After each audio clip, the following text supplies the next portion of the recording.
Hello, class. In part 2 of 2.8 inverse functions, you will determine the input-output pairs of invertible functions and the inverse of a function on its invertible domain. Now, from the last lesson, again, we should recall that if f and g are inverse functions, then the following statements are going to be true. That g is the inverse of f, and that f is the inverse of g.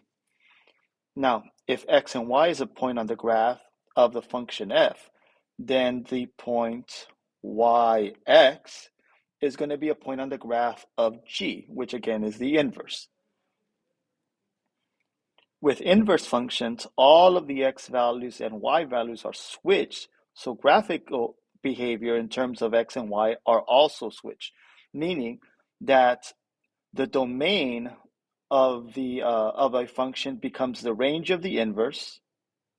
So the domain becomes the range, and vice versa. The range becomes the domain for an inverse function.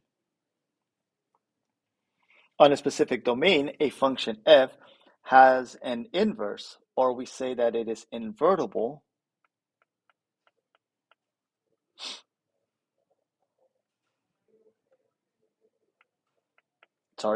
Invertible if each output value of f is mapped from a unique input value, meaning that every x value has only one y value, and more importantly, this statement here says that every output value, every y value, comes from only one x value. A function has an inverse if and only if the function is referred to as one-to-one. So what that previous statement says is that there's a one-to-one correlation. Every x value has only one y, and every y has only one x when we go again and flip this in the opposite direction. Now, a one-to-one function is going to be continuous and has no relative extrema, meaning that the function is always increasing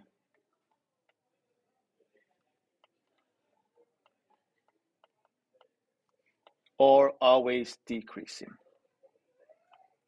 So for a function not to have any type of extrema, then it's always moving in one direction, always going up or always going down. Now let's look at an example of this. Let f be a continuous function with selected values in the table below, and g be the inverse of the function such that g equals the inverse of f. Find the following values if possible. So right here, we want to do a composition and find g inverse, or the inverse of g of f of 0. So the first thing we want to do is first create a table to identify again what the inverse is going to be. Now, since inverse simply switches the x and y value, it'll probably be easiest just to create a new table of x and y values for the function g. So x and g of x. And again, since g is equal to the inverse of f, that's simply going to switch again the domain and range of f. Right now, my domain are my x values of -3 to +6, skipping a couple numbers in there. So -3, -2, 0, 1, and 2, and 6. I'm sorry, 1, 4, and 6. And that's going to become the range. So I'm going to write those numbers there. So -3, -2, 0, 1, 4, and 6. And the range of the function is going to become the domain of the inverse. So I'm going to write those numbers right here. So 6, 3, 1, -1, -3, and -7. Okay, so as you can see again, my y values, first of all, notice that my y values are decreasing and they're never changing direction. The numbers are always going down. So this function is invertible. It's going to be one-to-one. Every x value has only one y value. My x's do not repeat, and my y values do not repeat, in other words. So this is a one-to-one function. This is always decreasing, and it's going to be continuous. So these points should all be connected, okay? So now let's look at how to evaluate this. Well, to evaluate this, remember, f again, f inverse is the same thing as f. If g is the inverse of f, then remember that f, that statement here in yellow, which I'll write in green here. Let me highlight it in green instead. This right here, this statement right here in green is the same thing as stating that f is equal to the inverse of g. Okay, so for letter A, let's do letter A. Let's rewrite this and let's take away this notation there. Let's write this as f of 0. Okay, so we want to evaluate that. Well, from your composition function, again, from your lesson on compositions, the way to evaluate this is to look again at the inside first, and we're going to start by evaluating f of 0. Now, I have my two tables, and I'm going to look at what the y value is when x is equal to 0. So starting right there, I'm going to start at f of 0 and figure out what the y value is. Well, according to the top table, for f, when x is equal to 0, the y value is equal to 1. So this is equal to 1. And I'm now going to plug it into the outside function, and the outside function is f again. So I now want to evaluate f at this x value of 1. So looking at my table, when x is equal to 1, my y value is negative 1. So this is my answer. So this notation, this, which is the same thing as this, is done using this technique, and I get my answer of negative 1. So negative 1 is the answer. Now, I didn't do this technique on the compositions, but it's probably a good idea to create two separate tables, one for one function, one for the other function. That way you don't get mixed up on what the x and y values are and you're not going back and forth. It's easier, and a good strategy to doing problems like this is to separate and create again your own table so you can clearly see again what the x and y values are to each respective function. Okay, let's now look at the next example. Example B is just evaluating g when x is equal to negative 3. So g is here, looking at negative 3. Oh, sorry, wrong one, negative 3. Your y value is 4. So g of negative 3 equals 4. And this is your answer. Okay, moving on to the next example, example C. We want to evaluate g of 6. Well, again, looking at the table, when when x is equal to 6, the y value is negative 3, so g of negative 6 equals negative 3. So there's your answer. Let's now look at example D. For example D, we want to evaluate g of negative 1. So we're going to start first with the inside and evaluate this part first. So g of negative 1. We're using the table up here. When x is equal to negative 1, the y value is equal to 1. So this equals 1. We're now going to look at the outside function, which is g again, and we're going to evaluate g, but this time at this input value of 1. So using the table, when x is equal to 1, the y value is equal to 0, so our answer is 0. Now for the next example, example E, let's first write this again, understand this, that this is the same thing as f inverse of g of negative 2. And let's clean this up because on our tables up here, we do not have the notation of f inverse, but we do know what f inverse equals. We know that f inverse is equal to g. So to avoid any careless mistakes, let's rewrite this as g of negative 2. So this is essentially the exact same type of problem as the previous one, but now we're starting off at negative 2. So you starting off at negative 2, according to the table, at negative 2,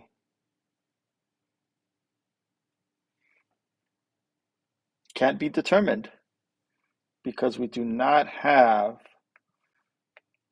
a given x value at negative 2. So we can't determine that. So we would have to move on to the next one. So let's make it interesting, a little bit better interesting so we could actually figure out. Let's change this. Since we weren't able to evaluate this, let's change this. And let's say that this is an f instead. So let's do f inverse of f at -2. Okay? This is going to be an interesting problem, right? So we have f inverse of f at -2. And remember, f inverse is the same notation as g, as indicated right here. F inverse of x is the same thing as g, so instead of using this notation, we're going to use the letter g instead.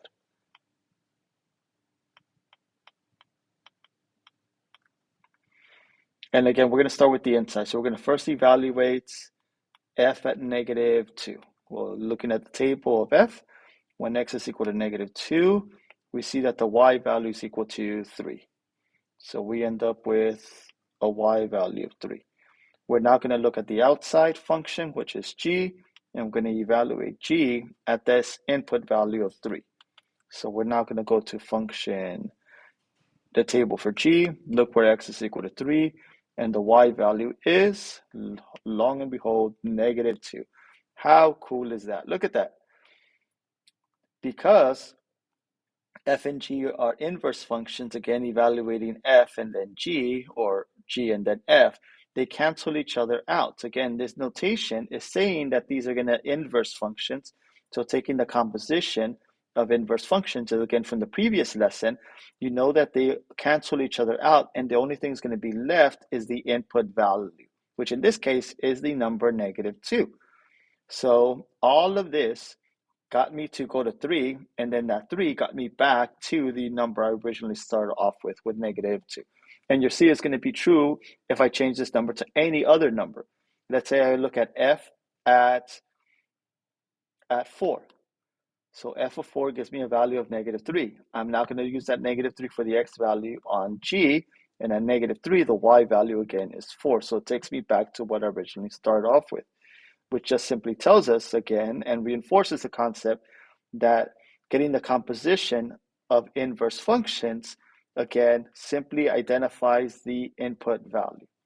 So g of f of -2 equals -2. And now finally, for the last example, for this example, again, there's no real other variation other than using f inverse. And again, f inverse is the same thing as g. And we're looking at the y value of g when x is -3. So just going to the table, looking for where x equals -3, we know that the y value is 4. So our solution is going to be 4. Okay. So there you have it. There are your how to evaluate your inverse functions using a table. Now, let's evaluate inverse functions using graph. Now, here we have two functions. The function k is defined over the interval from -4 to 11, and the graph of f, which is on the right, is defined on the interval from -2 to +8. So that's just telling us that the graph doesn't go beyond here and here for k, and f, the graph starts at -2 and ends at 8. So we just simply connect it from -2 all the way to 8. And we're going to let k prime represent the inverse of k and f prime represent the inverse of f. We want to find the value following. What is the minimum value of k and what is the minimum value of k inverse? Well, the minimum value of k is going to be the lowest y value. So if we look at the graph of k, since this graph is increasing, the lowest y value would have to be on the left.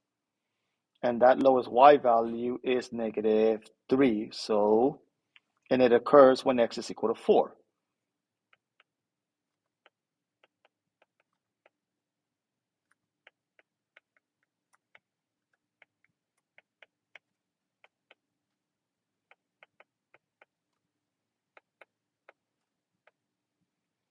Okay. Now, this is the actual minimum value. This is just saying where the what's the x value that gives me the minimum value. So there's different ways of representing this, but this is the most common way of writing this idea that the minimum value is -3. We could just simply say that, or use it again as a function notation and say that k of -4 equals -3 is going to be the lowest point that we find. Now, how do we find the minimum value of k inverse? Well, since k inverse switches the x and y values, we would have to see what the graph looks like for this. So the best thing again is to simply plot the inverse and graph the inverse by switching again key points on the graph. So I would switch again these points right here where the graph, with the vertices of these line segments. So let's start with the one on the very far left. So right here on the very far left, like I just mentioned, -4, -3, that would switch the x and y value. So we would end up with -3 and -4. So that would be that point right there. And you know what? Let me do it in red. That point right there. This point right here, the coordinate is 4, -1. So switching that would be -1, +4.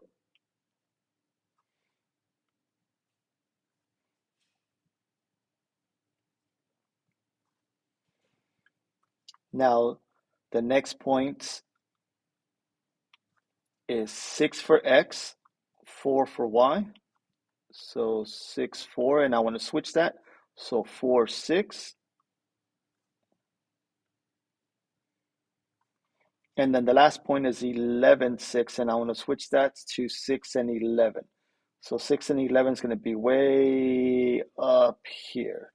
So 6, 11. Since I can't plot that, I'm just going to write what the point is, 6, 11. Okay, so this is the graph K inverse. And let me put the points in blue for K. So K has the points of -4, -3 over here. This point, like I said, is 4, -1. This was 6, +4. And then this last point is 11, 6. And again, flipping those is going to give me the values for K. So what's the minimum value for K? Well, again, since the graph is increasing, K was increasing, it just so happens that K inverse is also increasing. And the lowest point is going to be here where x is -3 and the y value is -4.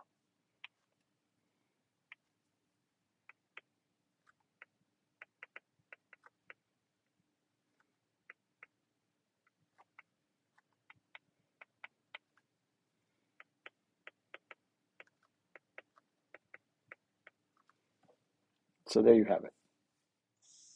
Now for the next example, we want to find the value of K inverse when x is equal to 6 and the K inverse when x is equal to 4. So let's start by finding this. Well, to do this, again, we already have the graph of K inverse. It's in red. So with the way we evaluate it using a graph is the same way. We're going to look for the x value of 6 and see what the y value is on the red graph. So if I look at this, when x is equal to 6, and I go up to where the graph is, the y value is all the way up to 11. So k of 6 equals 11. And I did the same thing with k inverse of 4. So I'm going to go where the x value of k, which is 4, I see that the y value is 6. So 6. And there you have it. That's your answer for the value of k inverse of 6 and k inverse of 4. Now for the next problem, we're asked to find what is the range of K inverse. Now recall that your domain are your X values, okay, and your domain are here, and then when you do the function K, the output values, right, are referred to as your range. Well, the inverse function is going to do the opposite. For the inverse function is going to do the opposite.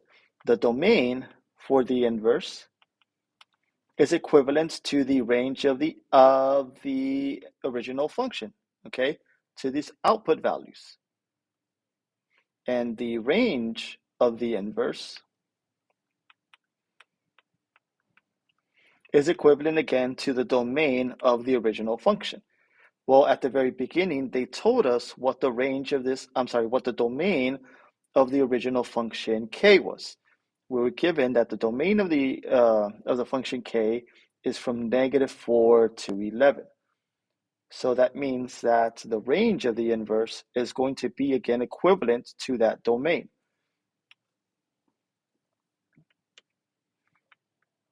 So the range of k inverse is -4 to 11. Using inequalities, this is the way we would write it. Using interval notation, we would use a closed interval because of the equal signs from -4 to 11. Now, we can also figure this out by looking at the graph, since we already have the graph again, the graph of k sketched here. The range again is all the y values, the lowest y value to the highest y value. Well, we're here, we see that the lowest y value again is at -4. That's the lowest y value k reaches.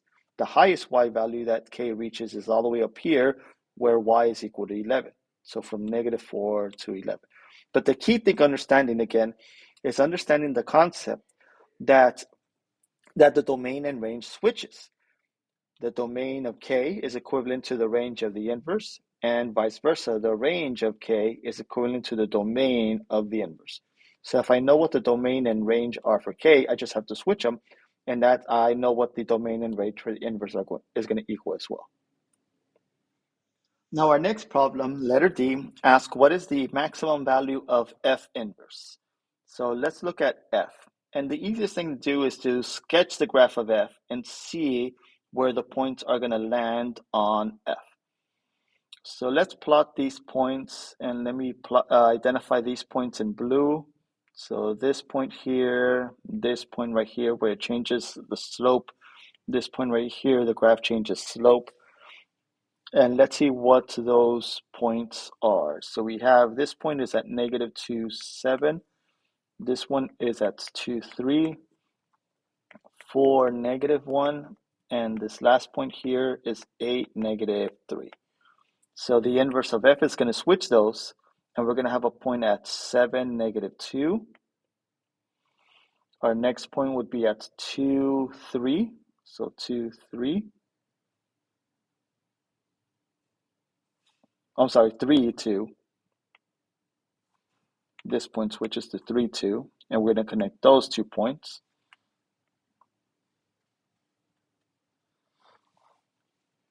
4, -1 is going to be -1, +4. So connect this from the last one. And then the last one is 8, -3, which is going to be -3 and +8, which is going to be over here. Let me move this out of the way. No. Let me try that again. Let me move this out of the way right here. And this one again goes out of the boundary that I have right here. So 8, -3. Flipping that would be -3 and +8. So that would be up here. Oops, didn't mean to do that. I meant to do it in red. So right there, that is -3, +8 up there. And we can connect that to that right there. Okay. So this is what the inverse is going to look like. So now that we have that, we can now answer the question, what is the maximum value of the inverse of f? Well, if we look at the graph of the inverse of f, the maximum value is up here. That's the highest point. So when x is equal to 3, we get our maximum of 8.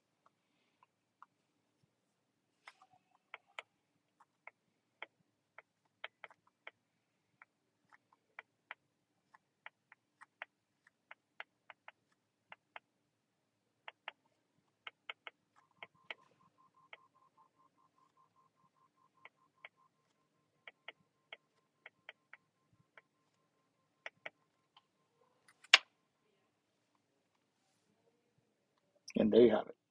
Now let's evaluate f inverse of 3 and f inverse of 1. So simply just rely on the graph and have it, since it's already sketched, when x is equal to, what was it, 3 and 1. So 3 and 1, when x is equal to 1, the y value looks like it should be at 3, and at 3, the y value looks to be at 2. This is the only one that I'm not too clear about. It should be that. It looks like it has the same slope of 1. Let's see. Let me just double check. This goes from here to here, down 1, 2. 1, 2, 3, 4. Yeah. So negative 2 over 4, that reduces to 1 over 2. So down 1 over 2. So yeah, this point right here, when x is equal to 1, the y value is 3. And when x is equal to 3, the y value of the inverse is 2.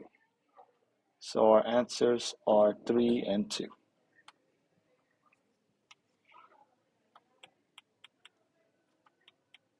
Oh, 2 first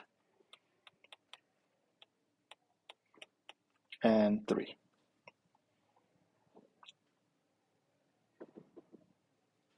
So there are your answers.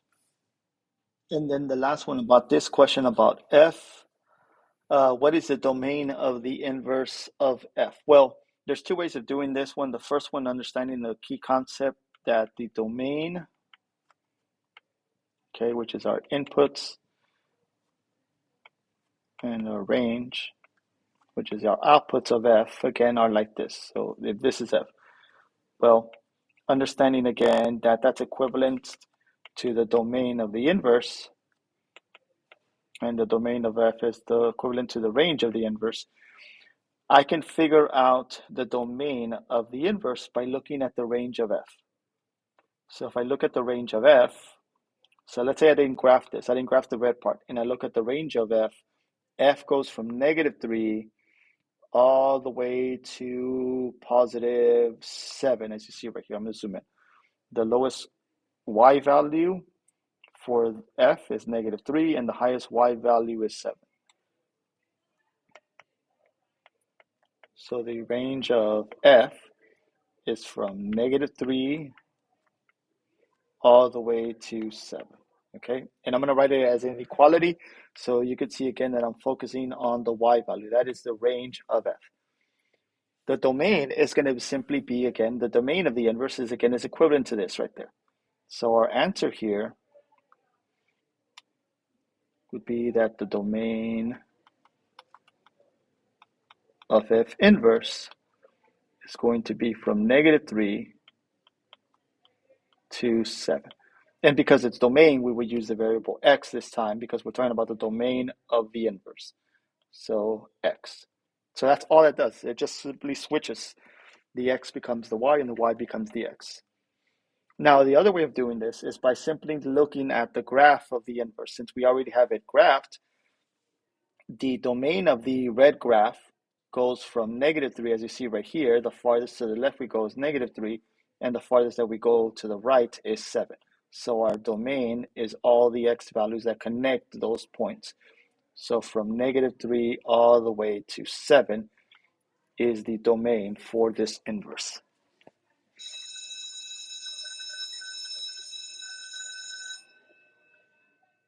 So now let's look at our third and final example.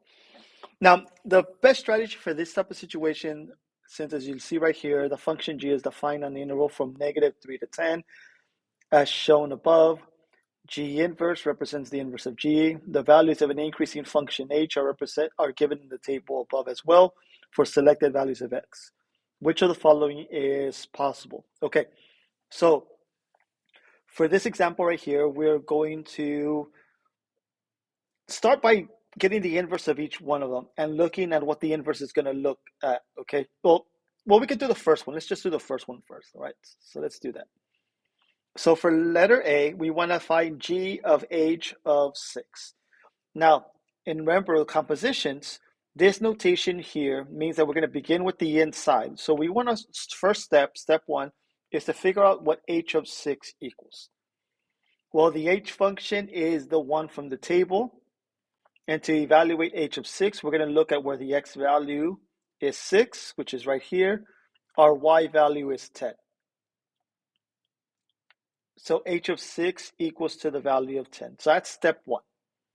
Step 2 is to now use this input value and make that output value, output, not input, but make that output value the input value to G. So G is going to be evaluated at 10. Again, working our way out. Now, to evaluate G of 10 using a graph, again, this is the graph of G. We're going to look at where X is equal to 10. So this is my X value, positive 10 is right here.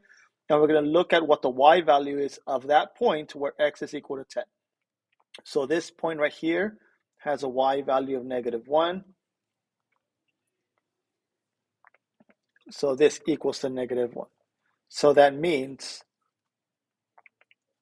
that our answer is that G of H of 6 equals to -1. That's our solution. Okay. For the second part, for part B of the same function G and H, we want to now evaluate and get the composition of the inverse of G of H of 0. So the first step is to figure out what H of 0 equals. Again, working on the inside. Well, looking at our table, again, because that's where H is, we're looking for the X value of 0 and the Y value is 3. So H of 0 equals 3. Now our second step is now to use that output value and plug it into the inverse of G. So evaluate G inverse of 3.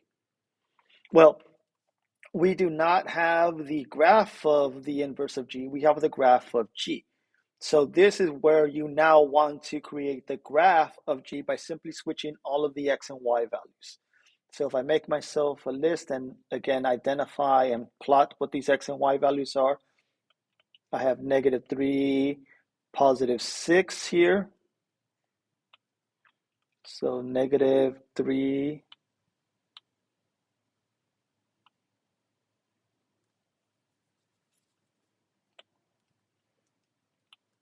-3, +6, that's point there. This point is at 3, 4. This point here is at 6, 1. And then we have this endpoint, which we just evaluated, which is 10, -1. So we're going to switch those points. And we're going to connect them again in that order. So either I start up here and connect them in that order, or I can start down here and connect them in that order. I'm going to start down here, okay? So that point, I'm going to do it in blue. -1, 10 would be, I'm sorry, 10, -1 would be -1 and 10. So -1 and 10, that would be somewhere up there. So -1, 10 is right there. The next point is 6, 1, which would be 1, 6. That point would be right there, and I would connect them as so. I then connect that point with the next point in that, which is 3, 4. So that would be 4, 3. That would be that point right there. So connect that like that. And then I'll finally connect that point there, which would be 6, -3. So +6, -3. And connect that point there. So 6, -3. This is 4, 3. And this is 1, 6. Okay. So those points there. So now that I have the inverse of G, again, the blue one is the inverse of G, or G inverse, I can now evaluate the inverse of G when X is equal to 3. So if I look at the graph, it looks like when X is equal to 3, the graph goes through this point right here, which looks like to be at 4. Okay. It looks like that should be it because it goes down 1, 2, 3, 1, 2, 3. So it has a slope of 1/1. So yeah, so from here to there, they should be connecting at a slope of 1/1. So it just by pure coincidence, again, this is just pure luck here, that this point here, again, is the same point that's on the original graph because of the slope from this point here to that point there has a slope of 1. So it goes down 1 over 1, down 1 over 1. So when x is equal to 3, the y value just happens to be 4. So pure dumb luck. So there you have it. So that means that our answer, G inverse of h of 0 equals to 4. Now for part C, you want to evaluate h inverse of g of 8. So beginning with the insight, g of 8, we will look at our table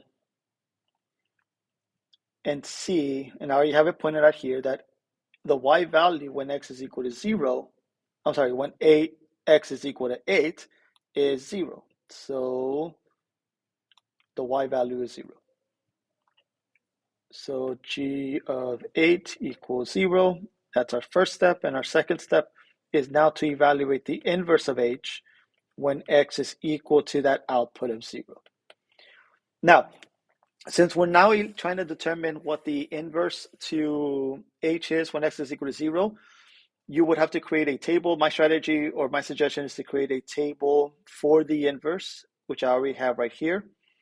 And we create it, remember, by simply switching the x and the y values. So these input values become the output values to the inverse, and the output values of the function h become the input values to the inverse h.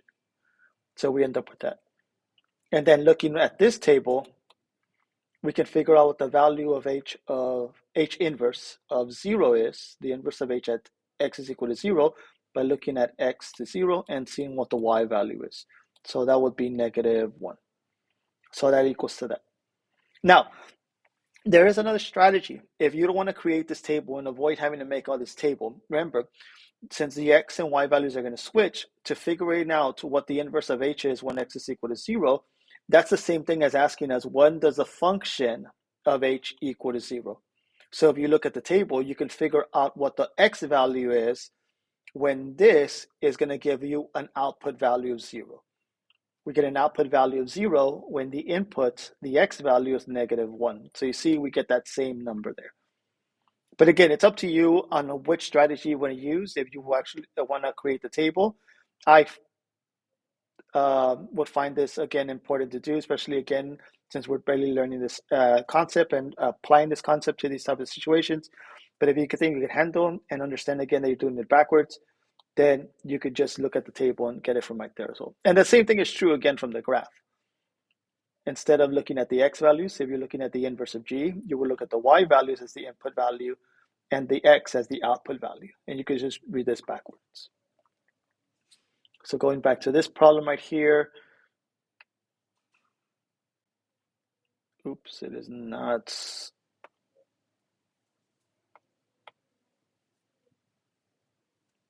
It froze on me. There, I got it to work.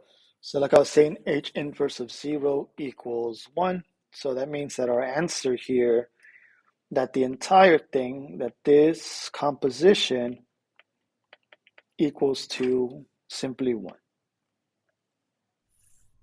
Let's finally look at example D. Now, example D, working from the inside, we want to get the inverse of g and evaluate the inverse of g when x equals -1. Since the graph is the g function, then we'll have to look at that one there. And since it's already labeled and graphed from the previous one, we can identify the y value to the inverse by looking at the blue graph, the inverse graph, when x is equal to -1, and we see that the y value for that is going to be 10. Now, like I mentioned from the previous example, I don't necessarily have to look and create the graph of the inverse of g. I can just simply see that finding g, the inverse of g when x is equal to -1 and figuring out what that value is the same thing as finding the value of x when the original function, the function g, is going to have the output value of -1. Since, again, the key idea, the key concept of inverse functions is that the x and y values turn around and that they switch. So if I look at the original function, this one right here, I'm looking for what's the x value when y is equal to -1. So the y value is -1 when the x value is equal to 10. That's the same thing as if you look again on the blue graph. When x is equal to -10, the y value is going to be -1. I'm sorry. When the x value is -1, your y value is going to be +10. So this equals to +10. Now to find the inverse of h when x is equal to 10, we'll look again at our table for the inverse of h. And we see again when x, again, here's my inverse. When x is equal to 10, the y value is equal to 6. And finding that value again is the same thing as on this previous example, is finding again what does h inverse of 10 equal, is the same thing as finding the x value when the original function is 10. So if I look over here and look at 10, I see that the y value is 6. I just do this in that order. So again, equivalency situations and understanding again the main concept of inverse functions is that the x values again switch. But if I stick to this and stick with the table, I end up again with 6, or again 6. So we end up with 6. So our answer here is that the inverse of h of g at -1 equals 6. All right. So that concludes our last example on, again, evaluating inverse functions. So our lesson on 2.8 part 2, inverse functions part 2, is complete. If you have any questions, please send me a message through email or through Parent Square. And like always, I appreciate you watching, and I hope you have a great day. Goodbye.